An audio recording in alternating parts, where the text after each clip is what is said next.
دیکھیں یہ کریڈٹ بھی تو پی ٹی آئی کو جاتا ہے نا کہ اتنے ڈاکٹر بھرتی کیے ہیں. پہلے تو سارے بے روزگار تھے, پکوڑے نہیں بیچتے تھے, آپ کو نہیں پتا ہے؟ پکوڑے نہیں بیچتے تھے خیبر بازار میں, انجینئرز, ڈاکٹرز.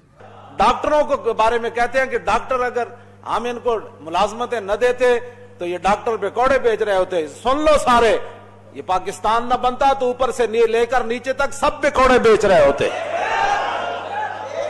ہاں, صرف ڈاکٹر پکوڑے نہیں بیچ رہے ہوتے.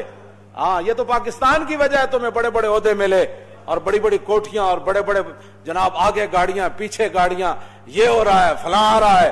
تم ڈاکٹروں کو یہ تانا دیتے ہو, تم اپنے گھر سے تنخواہیں دیتے ہو, قوم کے خزانے سے تم تنخواہیں دیتے ہو, اور تمہیں بھی قوم کے خزانوں سے تنخواہیں ملتی ہیں.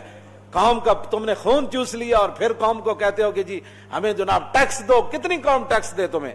بتاؤ کتنے ٹیکس دے تمہیں قوم؟ ہر جو ہے وہ ٹیشو کے ڈبے سے بھی تم 20-40 روپے ٹیکس لیتے ہو. بتاؤ اور قوم سے کیا لینا چاہتے ہو؟ تو آئے دن پیٹرول بھی مہنگا, ہر چیز مہنگی. پھر کہتے ہیں جی قوم, ہماری قوم پاکستانی قوم جو ہے وہ ٹھیک ہے, کچھ ہمارے اندر ایسے لوگ ہیں جو 2 نمبر ہے پاکستانی عوام میں, لیکن حضور کے غلام پوری دنیا میں سے ایک نمایاں مقام رکھتے ہیں. یہ